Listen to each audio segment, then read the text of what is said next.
जय गौरभक्तवृन्द जय जय श्री चैतन्य जय नित्यानंद जय द्वैत चंद्र जय गौरभक्तवृन्द जय जय श्री चैतन्य जय नित्यानंद जय द्वैत चंद्र जय गौरभक्तवृन्द नमो विष्णुपादाय कृष्णपृष्ठाय भूतले श्रीमते भक्तिवेदांत स्वामिनिति नामिने नमस्ते सरस्वती देवे गौरवाणी प्रचारिणे निर्विशेष शून्यवादी पाश्चात्य देशधारिणे जय श्री कृष्ण चैतन्य प्रभु नित्यानंद श्री अद्वैत गदाधर श्रीवासादि गौर भक्त वृंद हरे कृष्णा कृष्ण कृष्णा हरे हरे हरे राम राम राम हरे हरे पंचतत्वात्मकं कृष्णं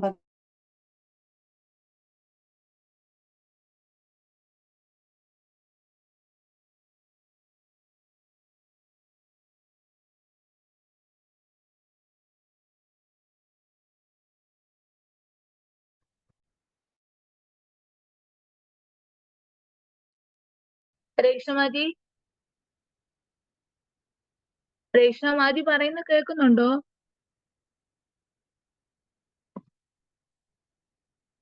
രേഷ്മ കേൾക്കുന്നില്ലല്ലോ ഹരേകൃഷ്ണ. മാജിയുടെ നെറ്റ് കട്ടായെന്ന് തോന്നുന്നു.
നമ്മൾ ഇതുവരെ കണ്ടത് ചൈതന്യ ചരിതാമൃതയില്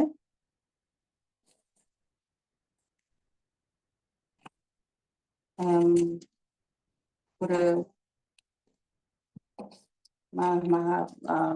ഇൻവൊക്കേഷൻ മംഗളാചരണം നമ്മളിപ്പോ വായിച്ചുകൊണ്ടിരിക്കുന്നത്. മംഗളാചരണത്തില് ആദ്യം ചൈതന്യ മഹാപ്രഭുവിനെ കുറിച്ച് നമ്മൾ ഡിസ്കസ് ചെയ്തു. പിന്നെ ഇപ്പൊ നിത്യാനന്ദ ബലരാമനെ കുറിച്ച് നമ്മളിപ്പോ ഡിസ്കസ് ചെയ്യുന്നത്. നിത്യാനന്ദ ബലറാം നമുക്കറിയാം. നിത്യാനന്ദ ബലറാം ഇസ് ആദി ഗുരു. ഇന്ന് നമ്മള് സ്റ്റാർട്ട് ചെയ്യേണ്ടത് 37th വേഴ്സിൽ നിന്നാണ്.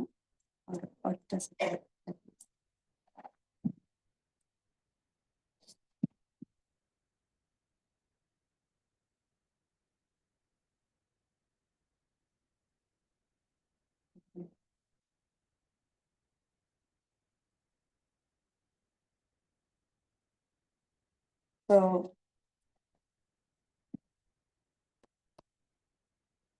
ചൈതന്യ ചരിതാമൃതത്തില് ആദ്യത്തെ 14 ശ്ലോകത്തില് ചൈതന്യ മഹാപ്രഭുവിനെ കുറിച്ച്, നിത്യാനന്ദ പ്രഭുവിനെ കുറിച്ച്, അദ്വൈത ആചാര്യയെ കുറിച്ച്, പഞ്ചതത്വത്തെ കുറിച്ചെല്ലാം കൃഷ്ണദാസ് കവിരാജ് ഗോസ്വാമി മഹാരാജ് വന്ന് ഡിസ്ക്രൈബ് ചെയ്യുന്നുണ്ട്. സോ ഈ 14 ശ്ലോകം വന്നിട്ട് ചൈതന്യ ചരിതാമൃതത്തിന്റെ ഫൗണ്ടേഷൻ ബേസ് ആണ്. ഇതിന്റെ മംഗളാചാരൻ ഇതില് വന്നിട്ട് ഈ 14 ശ്ലോകത്തിന് വന്നിട്ട് പിന്നെ ആദ്യം മുതൽ 7 ചാപ്റ്ററിൽ ലൈനായിട്ട് എക്സ്പ്ലെയിൻ ചെയ്തിട്ടുണ്ട് ഈ മംഗളാചാരൻ വരുന്ന ഈ 14 ശ്ലോകാസിനെ വന്നിട്ട്. അപ്പം നമ്മള് ആദ്യത്തെ 6 ശ്ലോകത്തിന് വന്നിട്ട് ചൈതന്യ മഹാപ്രഭുവിനെ കുറിച്ച് പറയുന്നതാണ്. ആദ്യത്തെ 6 ശ്ലോകം ചൈതന്യ മഹാപ്രഭുവിനെ കുറിച്ച് നമ്മളിപ്പോ ഫിനിഷ് ആക്കി. ചൈതന്യ മഹാപ്രഭു ആരാണ്? ഭഗവാൻ. ആ ഭഗവാൻ സുപ്രീം പേഴ്സണാലിറ്റി ഓഫ് ഗോഡ് കൃഷ്ണനാണ്. ആ കൃഷ്ണൻ തന്നെയാണ് ചൈതന്യ മഹാപ്രഭുവായിട്ട് വന്നത്. പിന്നെ മഹാപ്രഭുവിന്റെ അപ്പിയറൻസിനെ കുറിച്ചിട്ടുള്ള ബാഹ്യമായിട്ടുള്ള കാര്യങ്ങൾ, പിന്നെ കാരണങ്ങൾ, പിന്നെ ഇന്റേണൽ റീസൺസ്, അന്തരംഗ കാരണങ്ങളെല്ലാം വന്നിട്ട് കൃഷ്ണദാസ് കവിരാജ് ഗോസ്വാമി മഹാരാജ് വന്നിട്ട് എക്സ്പ്ലെയിൻ ചെയ്തിരുന്നു ആദ്യത്തെ 6 ശ്ലോകത്തില്. ഇപ്പൊ പിന്നെ നാലാമത്തെ ചാപ്റ്ററില് ചൈതന്യ 5ാമത്തെ ചാപ്റ്ററിൽ ഇപ്പൊ നമ്മള് ബലരാമന്, നിത്യാനന്ദ മഹത്വത്തെ കുറിച്ച് നമ്മളിപ്പോ കാണുന്ന ബലരാമനെ കുറിച്ച്. അപ്പൊ നിത്യാനന്ദ ബലറാം. പിന്നെ 6ാമത്തെ ചാപ്റ്റർ വന്നിട്ട് അദ്വൈതാചാര്യം. പിന്നെ 7ാമത്തെ ചാപ്റ്റർ പഞ്ചതത്വനെ കുറിച്ച് സംസാരിക്കും. ഇപ്പൊ 5ാമത്തെ ചാപ്റ്ററിൽ നമ്മളിപ്പോ നിത്യാനന്ദ ബലറാമിനെ കുറിച്ച് സംസാരിക്കുന്നുണ്ട്. Nityananda Balaram. So we are in the 37th ശ്ലോക. ഇപ്പൊ ഈ ശ്ലോക വന്നിട്ട് നിത്യാനന്ദ ബലറാമിനെ കുറിച്ച് ഇതില് lord Nityananda in 5 forms describe ചെയ്യുന്നു. നിത്യാനന്ദ പ്രഭു വന്നിട്ട് 5 ഫോംസിലുള്ളത് ഈ ചാപ്റ്റർ വന്ന് ഡിസ്ക്രൈബ് ചെയ്യുന്നുണ്ട്. അപ്പൊ എങ്ങനെ നിത്യാനന്ദ ബലറാം വന്നിട്ട് 5 ഫോംസിൽ വന്നിട്ട് ഭഗവാനെ സർവീസ് ചെയ്യുന്നു. അതെന്താണ്? സംകർഷണ, ഇങ്ങനെ സംകർഷണ, കാരണോദശായി, ഗർഭോദശായി ച പയോബ്ദിശായി, ശേഷശ്ച യശാംശ കലാസ നിത്യ നന്ദാഖ്യ രാമ ശരണം നമസ്തു നമസ്തു. ഇത് 7th ശ്ലോകമായിരുന്നു. എങ്ങനെ ലോർഡ് നിത്യാനന്ദ വന്നിട്ട് ഭഗവാനെ വന്നിട്ട് സെർവ് ചെയ്യുന്ന എന്നുള്ളത് നമ്മൾ കണ്ടു നേരത്തെ. ഇപ്പൊ നിത്യാനന്ദ ബലറാം വന്നിട്ട് സംഘർഷനായിട്ട് സംഘർഷണ എക്സ്പാൻഷനെ കുറിച്ച് ഇവിടെ പറയുന്നുണ്ട്. സോ ആദ്യം പരവ്യോമയെ കുറിച്ച് പറഞ്ഞു, പിന്നെ സിദ്ധലോകയെ കുറിച്ച് പറഞ്ഞു. ഇപ്പം നമ്മളിപ്പോ 37th ശ്ലോകയിലാണ്. 37th ശ്ലോകയില് തൈചേ പരവ്യോമാനാന ചിച്ഛക്തി വിലാസ നിർവിശേഷ ജ്യോതിർബിംബ ബാഹിരേ പ്രകാശ.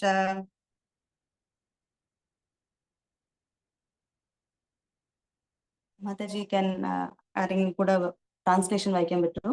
ഓക്കെ മാജി. ഹരേ കൃഷ്ണ. അപ്രകാരം പരമവ്യോമത്തിലെ ആത്മീയ ശക്തിക്കുള്ളിൽ നാനാവിധങ്ങളായ ലീലകളുണ്ട്. വൈകുണ്ഠ ഗ്രഹങ്ങൾക്ക് പുറത്ത് കാണപ്പെടുന്നത് അവ്യക്തിഗത ബ്രഹ്മജ്യോതിയുടെ പ്രതിഫലനമാണ്. ഹരേ കൃഷ്ണ. ഹരേ കൃഷ്ണ. സോ ഇവിടെ വന്നിട്ട് പരവ്യോമത്തിനെ കുറിച്ച് പറഞ്ഞു. പരവ്യോമം വന്നിട്ട് വൈകുണ്ഠ ലോക തന്നെയാണ്. അതിന് വെളിയിൽ അത് കഴിഞ്ഞ് വരുന്നതാണ് ഈ സിദ്ധലോക. പരവ്യോമ വന്നിട്ട് വൈകുണ്ഠ ലോക. സോ സിദ്ധലോക പിന്നെ പരമയോഗം കഴിഞ്ഞിട്ടുള്ളതാണ് സിദ്ധലോക.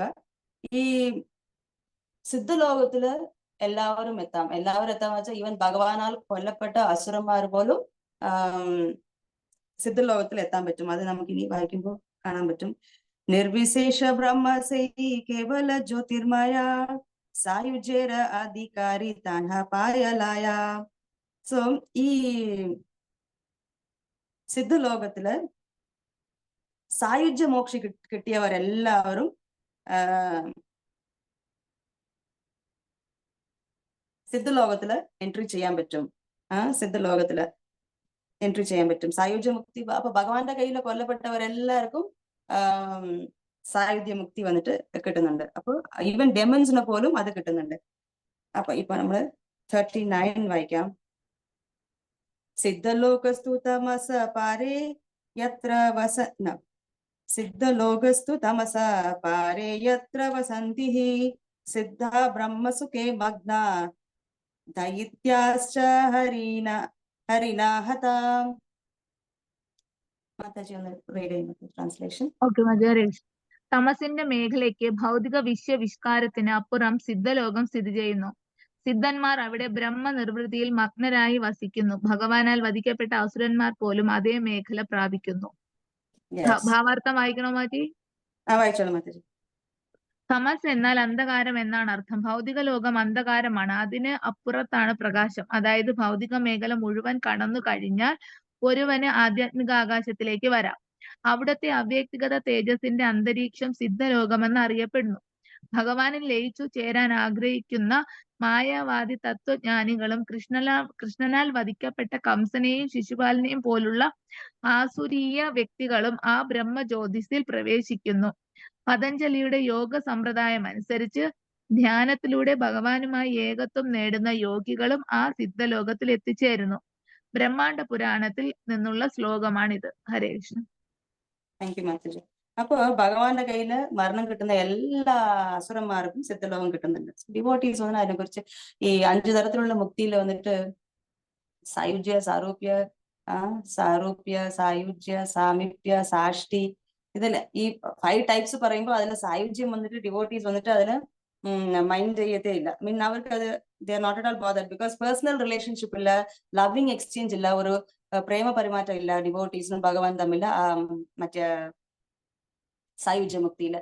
അപ്പൊ it is so easily attainable. അതാ പറയുന്നത്. ഈവൻ ഭഗവാന്റെ കയ്യിൽ കൊല്ലപ്പെടുന്ന അസുരന്മാർക്ക് കംസൻ, ശിശുപാലൻ, ദന്തവക്രൻ, ഇനി XYZ ആരെല്ലാം ഡിവോട്ടീസ് ഭഗവാന്റെ കയ്യിൽ മരിച്ചിട്ടുണ്ടോ അവർക്കെല്ലാം ഈസി ആയിട്ട് സായുജ്യ മോക്ഷം കിട്ടിയിട്ടുണ്ട് എന്ന് ഇവിടുത്തെ 13 കണ്ടു. ഇപ്പൊ നമുക്ക് ശ്ലോക നമ്പർ 40 നോക്കാം.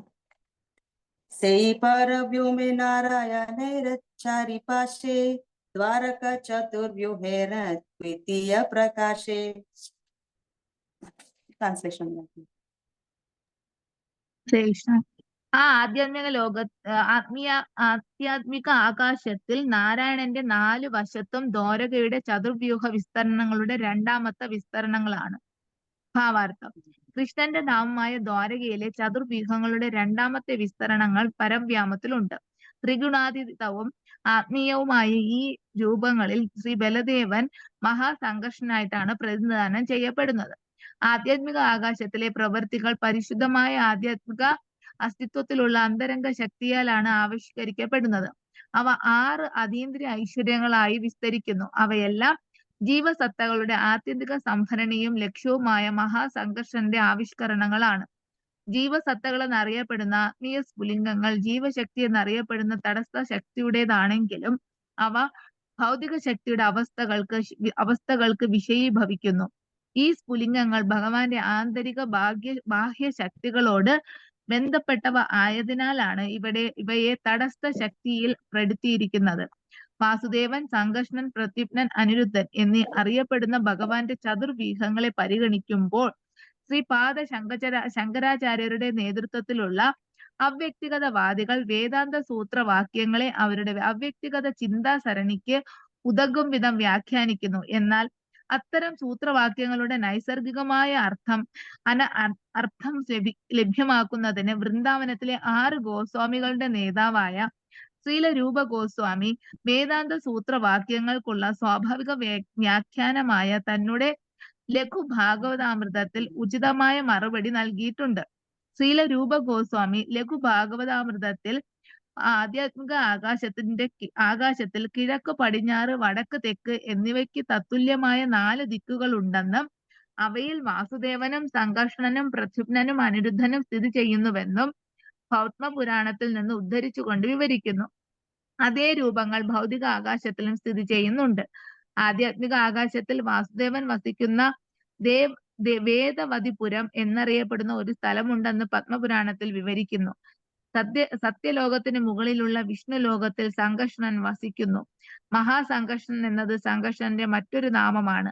പ്രദ്യുമ്നൻ ദ്വാരകാപുരിയിൽ നിവസിക്കുന്നു. അനിരുദ്ധൻ ക്ഷീരസാഗരത്തിലെ ശ്വേതദ്വീപത്തിൽ അനന്തശയ്യൻ എന്ന് പൊതുവെ അറിയപ്പെടുന്ന ശേഷന്റെ ശാശ്വതമായ ശയ്യയിൽ ശയിക്കുന്നു. ഹരേ കൃഷ്ണ. ഇപ്പൊ ആദ്യം ഭഗവാൻ ശ്രീകൃഷ്ണൻ, ഭഗവാൻ കൃഷ്ണൻ കഴിഞ്ഞിട്ട് പിന്നെ ഭഗവാന്റെ അടുത്തുനിന്ന് ബലരാമൻ വരുന്നു. ബലരാമന്റെ അടുത്തിരുന്ന് ഫസ്റ്റ് ക്വാഡ്രപ്പിൾ മാനിഫെസ്റ്റേഷന് ഈ ഫോർ എക്സ്പാൻഷൻസ് സംഘർഷണ, പ്രദ്യുമ്ന, അനിരുദ്ധ, വാസുദേവ. അപ്പൊ ഇവിടെ പറയുന്നുണ്ട് സംഘർഷണ, ആ സംഘർഷണൻ. അപ്പൊ ഇത് ആദ്യത്തെ വിസ്താരമാണ്. From Adi ചതുർവ്യൂഹ. ഫസ്റ്റ് ബലറാമിന്റെ അടുത്ത് ഇരുന്ന് 4 വസുദേവ, സംഘർഷണ, പ്രദ്യുമ്ന, അനിരുദ്ധ. അത് ഫസ്റ്റ് വരുന്ന എക്സ്പാൻഷൻ വന്നിട്ട് മൂലസംഘർഷണ എന്ന് പറയും. മൂലസംഘർഷണ ഫസ്റ്റ് ബലറാമിന്റെ അടുത്ത് നിന്ന് ഡയറക്റ്റ് ആയിട്ട് വരുന്ന വസുദേവ, സംഘർഷണ, പ്രദ്യുമ്ന, അനിരുദ്ധ. വസുദേവ, സംഘർഷണ, പ്രദ്യുമ്ന, അനിരുദ്ധ ഇത് മൂലസംഘർഷണ. ആ സംഘർഷണയുടെ അടുത്തിരുന്ന് വീണ്ടും ഒരു ക്വാഡ്രപ്പിൾ മാനിഫെസ്റ്റേഷൻ വരുന്നുണ്ട്. രണ്ടാമത്തെ ദ്വിതീയ ചതുർയുഗം വരുന്നുണ്ട്. ആ ദ്വിതീയ ചതുർയുഗത്തിലും വീണ്ടും സംഘർഷണ, പ്രദ്യുമ്ന, അനിരുദ്ധ എന്ന് 4 പേര് വീണ്ടും വരുന്നു. അപ്പൊ ആ സംഘർഷണൻ വന്നിട്ട് മഹാസംഘർഷണൻ എന്ന് പറയും. അപ്പൊ ബലറാമന്റെ അടുത്ത് നിന്ന് ഡയറക്റ്റ് ആയിട്ട് വരുന്ന ആദി ചതുർയുഗത്തില് വരുന്ന സംഘർഷണൻ വന്നിട്ട് മൂലസംഘർഷണൻ എന്ന് പറയുന്നു. പിന്നെ മൂലസംഘർഷനിലിருந்து വീണ്ടും 4 എക്സ്പാൻഷൻസ് വരുന്ന ദ്വിതീയ ചതുർയുഗം വരുന്നുണ്ട്. ആ ദ്വിതീയ ചതുർയുഗത്തിൽ വരുന്ന സംഘർഷണൻ വന്നിട്ട് മഹാസംഘർഷണൻ എന്ന് പറയുന്നു. ഈ മഹാസംഘർഷണൻ വന്നിട്ടാണ് എല്ലാ ജീവസത്തുക്കളുടെയും ആശ്രയം. ഇവിടെ നിന്നാണ് രണ്ടാമത്തെ ദ്വിതീയ ചതുർയുഗത്തിലിരുന്നാണ് അടുത്ത എക്സ്പാൻഷൻസ് വരുന്നുണ്ട്. എന്താണ് അത് കഴിഞ്ഞ പിന്നെ എല്ലാം ഭൗതിക ലോകത്തിലായി. എന്താ കാരണോദക സായി വിഷ്ണു, ഗർഭോദക സായി വിഷ്ണു, ക്ഷീരോദക സായി വിഷ്ണു, ഇവരെല്ലാം വരുന്നത് രണ്ടാമത്തെ സംഘർഷണം. സോ ആ ഫസ്റ്റ് വരുന്ന സംഘർഷണം വന്നിട്ട് മൂലസംഘർഷണ. സെക്കൻഡ് വരുന്ന സംഘർഷണ വന്നിട്ട് മഹാസംഘർഷണ. അപ്പൊ മഹാസംഘർഷണയുടെ അടുത്ത് നിന്നാണ് നമ്മളെ എക്സ്പാൻഷൻസ് എല്ലാം വരുന്നത്. കാരണോദക സായി വിഷ്ണു, ഗർഭോദക സായി വിഷ്ണു, ക്ഷീരോദക സായി വിഷ്ണു എല്ലാം അവിടെ നിന്നാ വരുന്നത്. സോ ഇതാണ് ഇവിടെ എക്സ്പ്ലെയിൻ ചെയ്തിട്ടുള്ളത്. ഇത് കുറെ ഫിലോസഫിക്കൽ ആയിട്ട് പോകും. ഈ 41st ശ്ലോകം ഒരുപാട് ഫിലോസഫി. ബട്ട് ഫിലോസഫി വന്നിട്ട്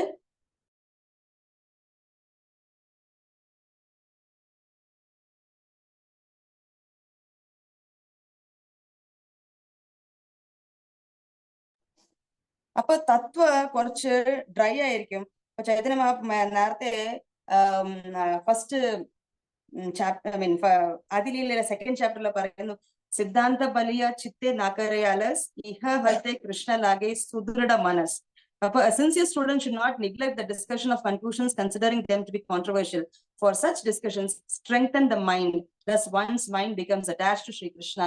തത്വങ്ങളെ വന്നിട്ട് സ്ട്രോങ് ആയിട്ട് മനസ്സിലാക്കുമ്പോൾ നമുക്ക് ഭഗവാന്റെ അടുത്തുള്ള അട്രാക്ഷൻ കൂടുതലാകും. ജനറലി ഫിലോസഫി എന്ന് പറഞ്ഞാൽ എല്ലാവർക്കും ഒരു ഉറക്കം തൂങ്ങുന്ന ഒരു ഇതാണ്. ബട്ട് ഫിലോസഫി വന്ന് നല്ലവണ്ണം മനസ്സിലാക്കിയാല് നമ്മൾ വന്നിട്ട് നമ്മുടെ മനസ്സ് കൃഷ്ണനിലേക്ക് നല്ലപോലെ സ്ട്രോങ് ആയിട്ട് മനസ്സിലാക്കും. എന്തുകൊണ്ടാണ് ഇങ്ങനെ സംഭവിക്കുന്നത്, എന്തുകൊണ്ടാണ്, what is the reason for all these past, ഇങ്ങനെയല്ല. അപ്പൊ തത്വം ഒന്ന് ആദ്യം മനസ്സിലാക്കണം.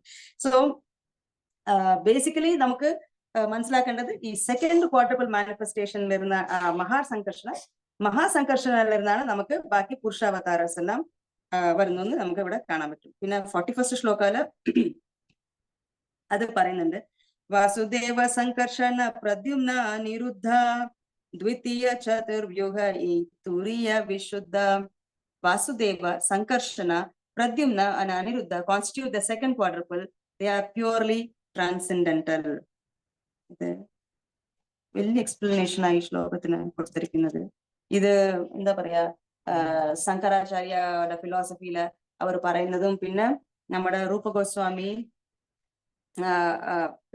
പത്മപുരാണ പിന്നെ ലഘു ഭാഗവതാമൃതാലെല്ലാം ഇരുന്ന് അതിനെ വന്നിട്ട് ഡിഫെൻഡ് ചെയ്ത് സ്ഥാപിക്കുന്നതാണ്. വളരെ ഹൈലി ഫിലോസഫിക്കൽ ഡിസ്കഷൻ ആണ് ഈ 41st ശ്ലോകല്ല അവർ പറയുന്നത്.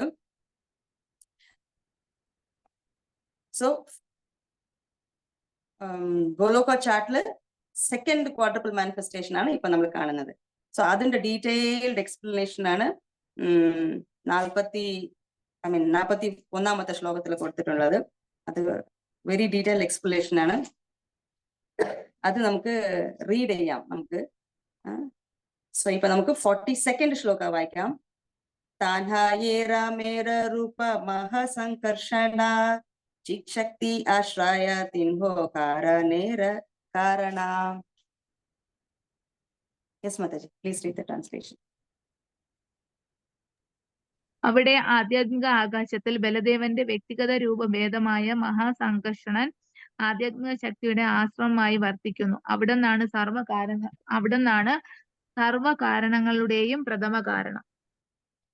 എല്ലാ കാരണത്തിനും കാരണം ഈ മഹാസംകർഷണ, രണ്ടാമത്തെ ദ്വിതീയ ചതുർയുഗത്തിൽ നിന്ന് വരുന്ന ഈ സംഘർഷം. എന്തിനാ ഇത്ര ചതുർയുഗം എല്ലാം സ്പിരിച്വൽ വേൾഡ്. ഫസ്റ്റ് ഒരു ആദി ചതുർയുഗം, പിന്നെ അത് കഴിഞ്ഞിട്ട് ദ്വിതീയ ചതുർയുഗം. എന്തിനാ ഇങ്ങനെ ചതുർയുഗം ഇങ്ങനെ വന്നുകൊണ്ടേയിരിക്കുന്നതെന്ന് വെച്ചാല്, അപ്പൊ ഇങ്ങനെ വെറൈറ്റീസ് ഓഫ് ചതുർയുഗം വരുമ്പോൾ അത് ഭഗവാന്റെ എൻജോയ്മെന്റ് വന്നിട്ട് കൂട്ടുന്നുണ്ട്. It increases enjoyment for lord Krishna. So ഭഗവാന്റെ എൻജോയ്മെന്റ് കൂട്ടുന്നതിന് വേണ്ടിയിട്ടാണ്, ഒരു വെറൈറ്റി കിട്ടാൻ വേണ്ടിയിട്ടാണ് ഇങ്ങനെ ആദ്യത്തെ ഒരു ചതുർയുഗം, പിന്നെ അടുത്തത് ഒരു ചതുർയുഗം അങ്ങനെ പറയുന്നുണ്ട്. സോ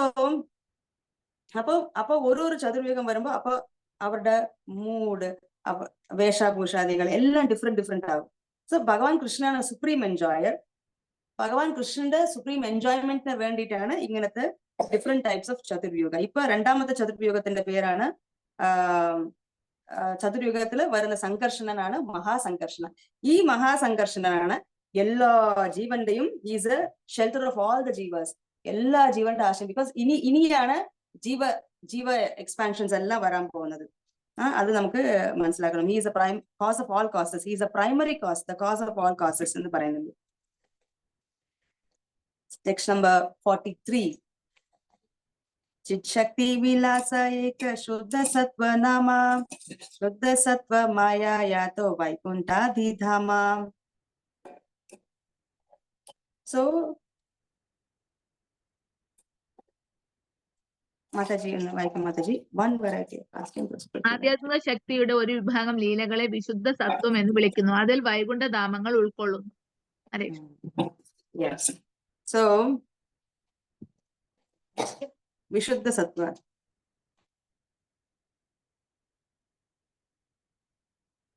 ഇതുവരെ സ്പിരിച്വൽ ലോകത്തിലെ എല്ലാം വിശുദ്ധ സത്വ. ഇനി ജീവ മാർജിനൽ പൊട്ടൻസിയെ കുറിച്ചും ഇവിടെ എക്സ്പ്ലെയിൻ ചെയ്യാൻ പോവുക. ഇതുവരെ സ്പിരിച്വൽ സ്കൈ, ഇതുവരെ അതായത് കൃഷ്ണന്റെ അടുത്ത് നിന്ന് ബലരാമന്റെ അടുത്ത് നിന്ന് ആദ്യത്തെ 4 ക്വാഡ്രപ്പിൾ എക്സ്പാൻഷൻ, പിന്നെ അടുത്ത ക്വാഡ്രപ്പിൾ എക്സ്പാൻഷൻ ആദി ചതുർയുഗ, ദ്വിതീയ ചതുർയുഗ.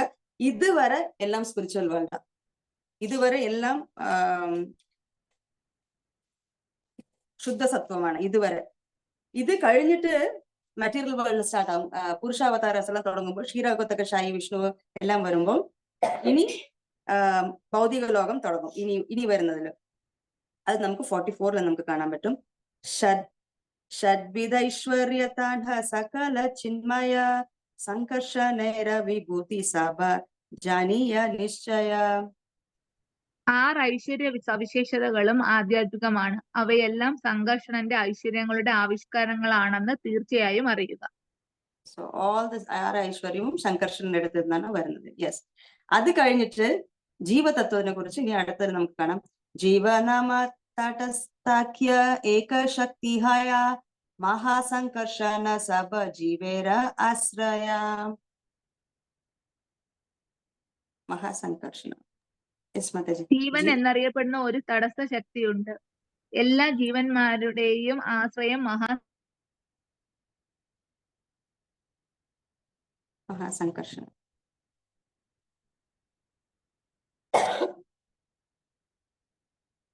അപ്പൊ ഈ മഹാസംഘർഷൻ എല്ലാ ജീവന്റെയും ആശ്രയമാണ്. മഹാസംഘർഷൻ എഴുന്നിരുന്ന ഇനി പുരുഷാവതാരങ്ങളെല്ലാം നമ്മൾ വായിക്കാൻ പോകുന്നുണ്ട്. യാൻഹ ഹൈതൈ വിശ്വപതിയ യാൻഹ തേ പ്രളയ സെയി പുരുഷേര സംകർഷണ സമാശ്രയാം. ആരിൽ നിന്നാണോ ഈ ലോകം സൃഷ്ടിക്കപ്പെട്ടതും ആരിലാണോ ഇത് വിഘടിക്കപ്പെടുന്നതും ആ പുരുഷന്റെ യഥാർത്ഥ ആശ്രയം സംഘർഷണനാണ്. സംഘർഷനാണ്. അപ്പൊ സംഘർഷണന്റെ അടുത്ത് നിന്നാണ് പുരുഷാവതാരങ്ങളെല്ലാം വരുന്നുണ്ട്. സംഘർഷന്റെ അടുത്ത് നിന്നാണ് കാരണോദകശായി വിഷ്ണു, ഗർഭോദകശായി വിഷ്ണു എല്ലാം ഇനി വരുന്നത്. യെസ്, ഇനി നമുക്ക് 47 വായിക്കാം. സർവാശ്രയ സർവദ്ഭുത ഐശ്വര്യ അപാര അനന്ത കഹിതേ നരേ മാഹി മായാൻഹാര. ആരിൽ എല്ലാറ്റിന്റെയും ആശ്രയം അവിടുന്നാണ് സംഘർഷണൻ. എല്ലാ അർത്ഥത്തിലും അത്ഭുതകരമായ അവിടുന്നിന്റെ ഐശ്വര്യങ്ങളോ അളവറ്റതും. അവിടുത്തെ മഹിമാനങ്ങൾ അനന്തന് പോലും അവർണ്ണനീയമാണ്. യെസ്, ഇത് നമ്മള് എപ്പോഴും കേൾക്കുന്നതാണ്. 1000 നാവ് കൊണ്ട് അനന്തനെ കൊണ്ടും ഭഗവാന്റെ ഗ്ലോറീസ് പറഞ്ഞു തീർക്കാൻ പറ്റില്ല. അങ്ങനെ. സോ അപ്പൊ അനന്തൻ വന്നിട്ട് അനന്തശേഷൻ, ഇത് ശേഷനെ കുറിച്ചും നമ്മൾ വായിക്കാൻ പോകുന്നുണ്ട്. ശ്ലോക എന്താണ്? 7th ശ്ലോകാല് ഈ ബലരാമൻ വന്നിട്ട് 5 ഫോംസില് ഭഗവാൻ വന്നിട്ട് സേവ ചെയ്യുന്നുണ്ട്. ലോർഡ് ബലറാം വന്നിട്ട് സഖാവായിട്ടും, എന്താ പറയാ, മെയിൻലി ഇവിടെ പറയുന്നത് സഖാവായിട്ട്, ഫ്രണ്ട്ലി ആയിട്ട് കൃഷ്ണനും ബലരാമനും കളിക്കുമ്പോ ഫ്രണ്ട്ലി ആയിട്ടും ഉണ്ട്. പിന്നെ ഇത് ബ്രദറായിട്ട് വരുമ്പോ, എൽഡർ ബ്രദറായി വരുമ്പോ വാത്സല്യ പ്രേമ അവിടെ ഉണ്ട്. പിന്നെ അനങ്കമഞ്ചരിയായി വരുമ്പോ ഈവൻ മാധുര്യ പ്രേമയുണ്ട്. പിന്നെ 5 ഇതിലും പിന്നെ അനന്തനായിട്ട് ഈ സൈലന്റ് ആയിട്ട് ഈ ബെഡ് ആയിട്ടും വന്നിട്ട് ഭഗവാൻ ബലരാമൻ വന്നിട്ട് 5 ഫോംസിലും വന്നിട്ട് ദാസനായിട്ടും, ഹീസ് ഓൾസോ സെർവന്റ് ആയിട്ടും, ഫ്രണ്ട് ആയിട്ടും, മെറ്റേണൽ അഫെക്ഷനും, എൽഡർലി ബ്രദർ ആയതുകൊണ്ട് അങ്ങനെ എല്ലാ രൂപത്തിലും പിന്നെ അനന്തൻ സെർവ് ചെയ്യുന്നു. അപ്പൊ അനന്തനെ വന്നിട്ട് പിന്നെ സർവീസ് കിട്ടുന്നത് എന്താണ്? എല്ലാ ലോകത്തിനും വന്നിട്ട് തന്റെ തലയില് വന്നിട്ട് ഹോൾഡ് ചെയ്യണമെന്ന് പറയും. അപ്പൊ അനന്തൻ വന്ന് ചോദിക്കും, ഓക്കെ, ഞാൻ എല്ലാ യൂണിവേഴ്സും ഹോൾഡ് ചെയ്യാം, എത്ര കാലം ഹോൾഡ് ചെയ്യണം? How long should I hold? എത്ര കാലം? അപ്പൊ ആക്ച്വലി ഭഗവാൻ വന്നിട്ട് ഭൂമണ്ഡലം വന്നിട്ട് ലോങ് ടൈം ഹോൾഡ് ചെയ്യണം. അപ്പൊ ഇങ്ങനെ വെച്ചപ്പോ അനന്തൻ ചോദിച്ചപ്പോ അപ്പൊ കൃഷ്ണൻ വന്നിട്ട് പറഞ്ഞു, ഓക്കെ, നീ എന്ത് കാര്യം ചെയ്യും? നീ എന്റെ ഗ്ലോറീസ് മഹിമകൾ പറഞ്ഞുകൊണ്ടേയിരിക്കും. അപ്പൊ ആ പറഞ്ഞു തീരുന്ന സമയം വരെ നീ വന്നിട്ട് എന്റെ എല്ലാ ഈ 14 ലോകവും എന്റെ തലയിൽ വന്നിട്ട് നിനക്ക് ഹോൾഡ് ചെയ്യാൻ പറ്റുമെന്ന് പറഞ്ഞു. അപ്പൊ അനന്തൻ വന്നിട്ട് പറയുന്നു, അനന്തന്റെ സർവീസ് അതിന് ഫിനിഷ് ആകുമോ? ഫിനിഷ് ആകത്തില്ല. അനന്തൻ ഇപ്പോഴും പറഞ്ഞുകൊണ്ടേയിരിക്കുക ഭഗവാന്റെ മഹിമകൾ പറഞ്ഞുകൊണ്ടേയിരിക്കുക. അത് വന്നിട്ട് തീരുന്നില്ല. അപ്പൊ അനന്ത വന്നിട്ട് ഇറ്റേണലി വന്നിട്ട് ഇപ്പൊ ഇത് ഈ എല്ലാ പ്ലാനറ്ററി സിസ്റ്റംസും വന്നിട്ട് അനന്തൻ വന്നിട്ട് ഹോൾഡ് ചെയ്യുന്നുണ്ട്. ഇവിടെ വന്നിട്ട് അങ്ങനെ അനന്തൻ വന്നിട്ട് ഭഗവാന്റെ ഗ്ലോറീസ് പറഞ്ഞു തീർന്നിട്ടില്ല, ഇനി പറഞ്ഞുകൊണ്ടേയിരിക്കുക. അപ്പൊ നമ്മളെ മാറി സാധാരണ ആൾക്കാർക്ക് മനസ്സിലാവാനേ ബുദ്ധിമുട്ടാ. It's not so easy. So നമുക്ക് അടുത്ത ശ്ലോക വന്നിട്ട് വായിക്കാം. തുരിയ വിശുദ്ധ സത്വ സംഘർഷണ നാമ തിൻഹോയാൻഡ്ര അംസസേയി Nityananda Rama. So that Sankarshana, who is transcendental pure goodness, is a partial expansion of Nityananda Balarama. അപ്പൊ അംശ തിൻഹോ യാൻഡ്ര അംശ സെയ് നിത്യാനന്ദ രാമ. ഈ നിത്യാനന്ദ ബലരാമന്റെ എക്സ്പാൻഷൻ ആണ് സംകർഷണൻ. Transcendental pure goodness. സംകർഷണ വരെ പ്യുവർ ഗുഡ്നസ്. പുരുഷാവതാരം വരുന്നവരെ കംപ്ലീറ്റ്ലി സ്പിരിച്വൽ വേൾഡ് ആണ്, കംപ്ലീറ്റ്ലി പ്യുവർ ഗുഡ്നസ് ആണ്. അത് നമുക്ക് 48 കാണാം. യെസ്, ഇപ്പൊ നമുക്ക് 49 വായിക്കാം. അഷ്ടമ ശ്ലോകേര കൈല സംക്ഷേപേ വിവരണ നവമ ശ്ലോകേര അർത്ഥ ശുനദീയമാന. ഇതുവരെ 8ാമത്തെ ശ്ലോകത്തിന്റെ മീനിങ് വന്നിട്ട് പറഞ്ഞു കൊടുത്തിട്ടുണ്ട്. ഇനി നമുക്ക് 9ാമത്തെ വേഴ്സ് കാണാം എന്ന് പറയുന്നുണ്ട്. അപ്പൊ 8ാമത്തെ വേഴ്സാണ് ഇപ്പൊ നമ്മൾ കണ്ടത്. 8ാമത്തെ വേഴ്സില് 8ാമത്തെ വേഴ്സ് ആയിരുന്നു. നമ്മുടെ കൃഷ്ണദാസ് കവിരാജ് ഗോസ്വാമി எல்லாமே வந்துட்டு ஒரு கேப்சூல் ஃபார்ம்ல இட்டிருக்குது.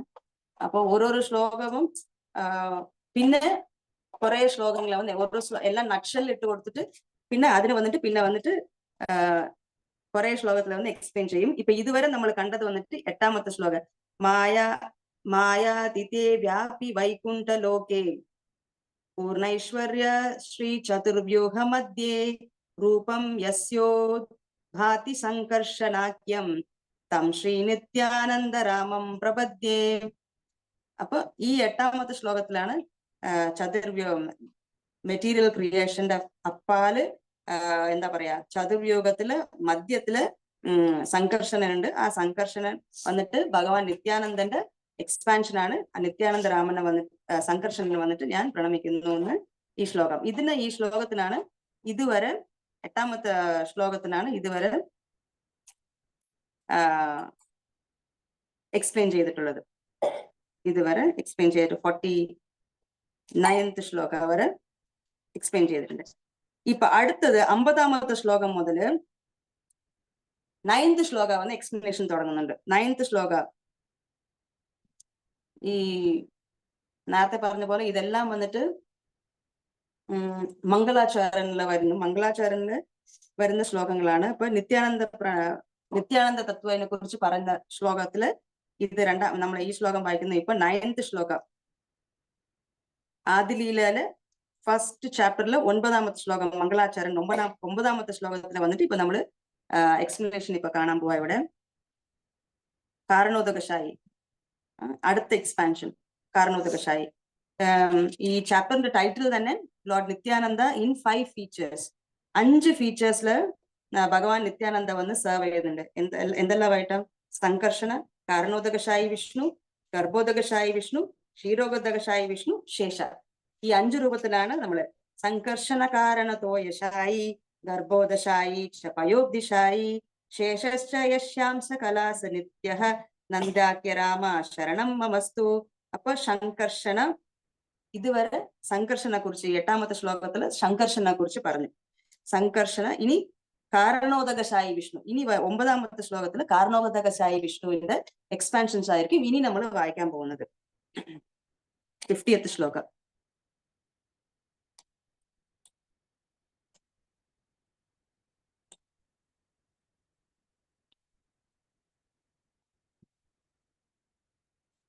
Text number 50. Maya Bratanjanda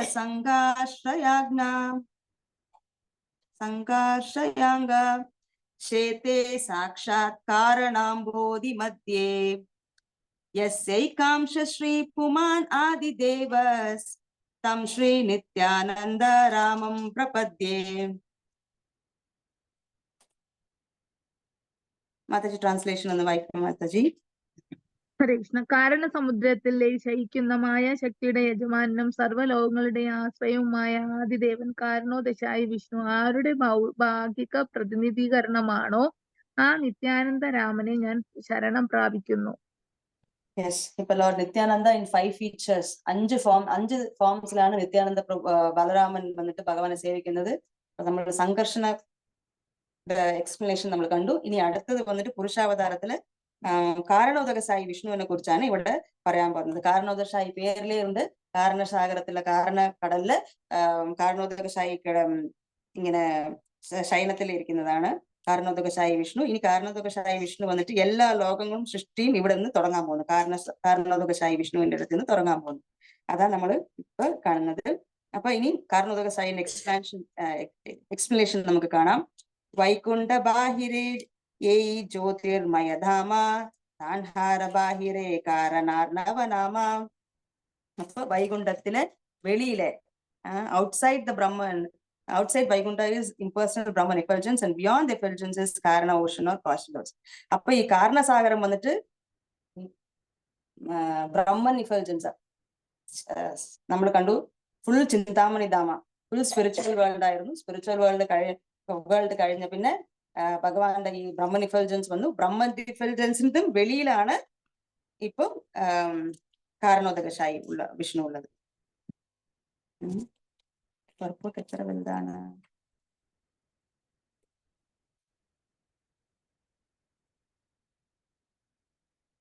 yes Mataji, ഇതിന്റെ പർപ്പോട്ട് വന്നിട്ട് രണ്ട് പാരഗ്രാഫ് വായിച്ചു ഒന്ന് നിർത്തണേ മാതാജി. വലിയ ഓക്കെ മാജി. ഓക്കെ മാജി. ബ്രഹ്മജ്യോതി എന്നറിയപ്പെടുന്ന അവ്യക്തിഗത ബ്രഹ്മം ആധ്യാത്മിക ആകാശത്തിൽ വൈകുണ്ഠ ലോകങ്ങൾക്ക് പുറത്താണ്. ആ അവ്യക്തിഗത ബ്രഹ്മത്തിന് അപ്പുറത്താണ് ആധ്യാത്മിക ഭൗതിക ആകാശങ്ങൾക്കിടയിൽ ശയിക്കുന്ന വിശാലമായ കാരണസമുദ്രം. ഭൗതിക പ്രകൃതി കാരണസാഗരത്തിന്റെ ഉപോൽപ്പന്നമാണ്. കാരണസാഗരത്തിൽ ശയിക്കുന്ന കാരണോദശായി വിഷ്ണു ഭൗതിക പ്രകൃതിക്കുമേൽ കേവലം കടാക്ഷം കൊണ്ട് പ്രപഞ്ചങ്ങൾ സൃഷ്ടിക്കുന്നു. അതുകൊണ്ട് ഭൗതിക സൃഷ്ടിയുടെ കാര്യത്തിൽ കൃഷ്ണന് കർത്തവ്യങ്ങളൊന്നും തന്നെ ഇല്ല. ഭഗവാൻ പ്രകൃതിക്കുമേൽ കടാക്ഷിക്കുന്നുവെന്നും അപ്രകാരം അവൾ അനേകം ഭൗതിക ലോകങ്ങൾ സൃഷ്ടിക്കുന്നുവെന്നും ഭഗവത്ഗീത സ്ഥിരീകരിച്ചിട്ടുണ്ട്. ഗോലോകത്തിലെ കൃഷ്ണനോ വൈകുണ്ഠത്തിലെ നാരായണനോ ഭൗതിക സൃഷ്ടിയുമായി നേരിട്ട് ബന്ധത്തിൽ വരുന്നില്ല. അവർ ഭൗതിക ശക്തിയിൽ നിന്ന് പൂർണ്ണമായി അകന്നു നിൽക്കുന്നു. അപ്പൊ ഈ എക്സ്പാൻഷൻ വരുന്നവരെ, അതായത് പുരുഷാവതാരം വരുന്നവരെ എല്ലാം കംപ്ലീറ്റ്ലി സ്പിരിച്വൽ ആണ്, കംപ്ലീറ്റ്ലി സ്പിരിച്വൽ ആണ്.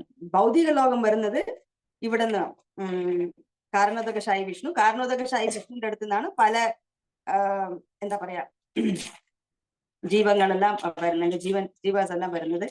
അപ്പൊ വളരെ ഇതിൽ നമുക്ക് മനസ്സിലാക്കാൻ പറ്റും, ഭഗവാൻ ഡയറക്റ്റ് ആയിട്ട് മെറ്റീരിയൽ വേൾഡിൽ വരുന്നതേ ഇല്ല. ഭഗവാൻ യാതൊരു റോളും ഇല്ല.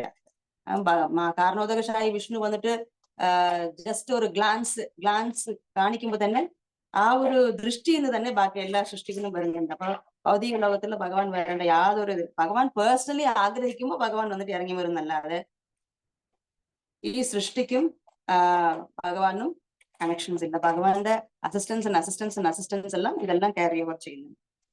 നമുക്കിനി ഫർദർ വായിക്കാൻ പറ്റി. അപ്പൊ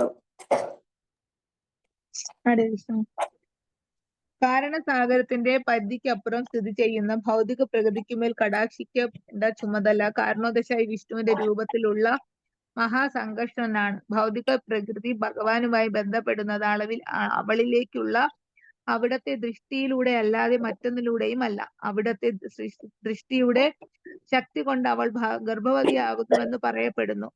ഭൗതിക പ്രകൃതി അഥവാ മായ കാരണസമുദ്രത്തെ ഒരിക്കലും സ്പർശിക്കുന്നത് പോലുമില്ല. കാരണം ഭഗവാൻ വിദൂരതയിൽ നിന്നാണ് അവളുടെ മേൽ കടാക്ഷം കേന്ദ്രീകരിക്കുന്നത്.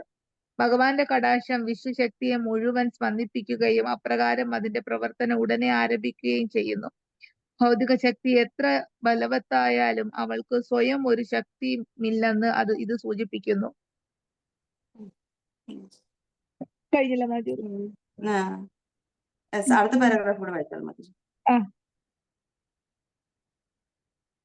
മാതാവ് ഈ വിഷയം മനസ്സിലാക്കാൻ ഒരളവ് വരെ നമ്മെ സഹായിക്കും. മാതാവ് നിഷ്ക്രിയയാണ്. പിതാവ് അവന്റെ ഊർജം അവളിൽ നിക്ഷേപിക്കുന്നു. അവിധത്തിൽ അവൾ ഗർഭവതിയാകുന്നു. കുട്ടിയുടെ ജനനത്തിന് ആവശ്യമായ ഘടകപദാർത്ഥങ്ങൾ അവൾ ഗർഭപാത്രത്തിൽ നൽകുന്നു. അതുപോലെ പ്രപഞ്ചത്തിന്റെ വികസനത്തിന് ആവശ്യമായ ദ്രവ്യം നൽകുന്ന ഭൗതിക പ്രകൃതിയെ ഭഗവാൻ പ്രവർത്തന നിരതയാക്കുന്നു. ഭൗതിക പ്രകൃതിക്ക് രണ്ട് വ്യത്യസ്ത ഭാവങ്ങളുണ്ട്. പ്രധാന എന്ന് വിളിക്കപ്പെടുന്ന ഭാവം വിശ്വവികാസത്തിനുള്ള ഭൗതിക ഘടകങ്ങൾ വിതരണം ചെയ്യുന്നു. മായ എന്ന് വിളിക്കപ്പെടുന്ന ഭാവം സമുദ്രത്തിലെ നുര പോലെ താൽക്കാലികമായ അവളുടെ ഘടകങ്ങൾ ആവിഷ്കരിക്കുന്നു. യഥാർത്ഥത്തിൽ പ്രകൃതിയുടെ താൽക്കാലിക ആവിഷ്കാരങ്ങൾ ആരംഭത്തിൽ സംഭവിക്കുന്നത് ഭഗവാന്റെ ആധ്യാത്മിക കടാക്ഷത്താലാണ്. ഭൗതിക സൃഷ്ടിയുടെ പ്രത്യക്ഷ കാരണവും അതേസമയം വിദൂര കാരണവും ഭഗവാനാണ്. ഭൗതിക പ്രകൃതിയോ സൃഷ്ടിയുടെ പരോക്ഷവും അതേസമയം സമീപസ്ഥവുമായ കാരണമാകുന്നു. തങ്ങളുടെ കണ്ടുപിടുത്തങ്ങളുടെ പേരിൽ ഗർവം കൊള്ളുന്ന ഭൗതികവാദികളായ ശാസ്ത്രജ്ഞന്മാർക്ക് ദ്രവ്യത്തിന് പിന്നിലുള്ള ഭഗവാന്റെ യഥാർത്ഥ ശക്തി കാണാൻ കഴിയില്ല. അതിനാൽ ആധുനിക ജീവിതത്തിന്റെ ഇത്തരം വക്രീകരണം മനുഷ്യന്റെ ജന്മലക്ഷ്യത്തെ നഷ്ടപ്പെടുത്തിക്കൊണ്ട് ജനതയെ ഒരു നിരീശ്വരതാ സംസ്കാരത്തിലേക്ക് പടിപ്പടിയായി നയിച്ചുകൊണ്ടിരിക്കുന്നു. ജീവിത ലക്ഷ്യം നഷ്ടപ്പെട്ട ഭൗതികവാദികൾ സ്വയം പര്യാപ്തതയുടെ പുറകെ പരക്കം പായുന്നു. എന്നാൽ പ്രകൃതി ഭഗവാന്റെ കാരുണ്യത്താൽ നേരത്തെ തന്നെ സ്വയം പര്യാപ്തമാണെന്ന കാര്യം അവർ തിരിച്ചറിയുന്നില്ല. അപ്രകാരം അവർ ആധുനിക സംസ്കാരം എന്ന പേരിൽ ഭീമാകാരമായ തട്ടിപ്പ് നടത്തി പ്രകൃതിയുടെ സ്വാഭാവികമായ സ്വയം പര്യാപ്തതയ്ക്ക് അസന്തുലിതാവസ്ഥ സൃഷ്ടിക്കുന്നു. ഹരേ കൃഷ്ണ.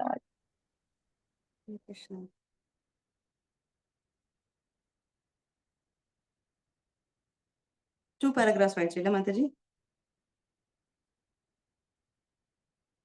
3 പാരഗ്രാഫ് വായിച്ചു മാജി. 3 പാരഗ്രാഫ് വായിച്ചു. ഓക്കെ. ഇപ്പം ഭഗവാൻ ഇതില് ഭഗവാൻ വന്നിട്ട് യാതൊരു ഫിസിക്കൽ ഹാർഡ് വർക്ക് ഭഗവാൻ അവിടെ ഇല്ല. ഭഗവാൻ സ്പിരിച്വൽ വേൾഡിൽ നിന്ന് ഭഗവാൻ ഇറങ്ങി വരുന്നതില്ല. ഭഗവാന്റെ എക്സ്പാൻഷൻസ് വന്നിട്ട് ഇതെല്ലാം ക്യാരി ഔട്ട് ചെയ്യുന്നുണ്ട്. ജസ്റ്റ് ബൈ ഒരു ഗ്ലാൻസ് മാത്രം മതി ഭഗവാന്റെ കാര്യങ്ങൾ നടത്താൻ വേണ്ടിയിട്ട്. ഈവൻ ഓർഡേഴ്സ് പറയേണ്ട ആവശ്യം പോലില്ല. 1 വട്ടം പറഞ്ഞാൽ 10 വട്ടം പറഞ്ഞാലും മനസ്സിലാക്കാൻ പറ്റാത്ത ഇന്റലിജൻസ് ആണ് ഇപ്പോഴത്തെ ഇവിടെ ഉള്ള ജീവാത്മാക്കൾക്കുള്ള ഇന്റലിജൻസ്. ബട്ട് ഭഗവാൻ വന്നിട്ട് ജസ്റ്റ് ബൈ ഹിസ് ഗ്ലാൻസ് ഭഗവാൻ വന്നിട്ട് പ്രകൃതിയെ മായയെ വന്നിട്ട് ഇംപ്രഗ്നേറ്റ് ചെയ്യും. പിന്നെ മായാദേവി വന്ന് സൃഷ്ടികൾ ഭഗവാന്റെ ഓർഡേഴ്സ് മനസ്സിലാക്കി ജീവാസ് എല്ലാം വന്നിട്ട് ഉണ്ടാകും, കുറെ ഉണ്ടാകും. അതാണ് മെയിൻ ആയിട്ട് നമുക്ക് ഇവിടെ മനസ്സിലാക്കാനുള്ളത്. യെസ് മാതാജി, അടുത്തത് വായിച്ചു.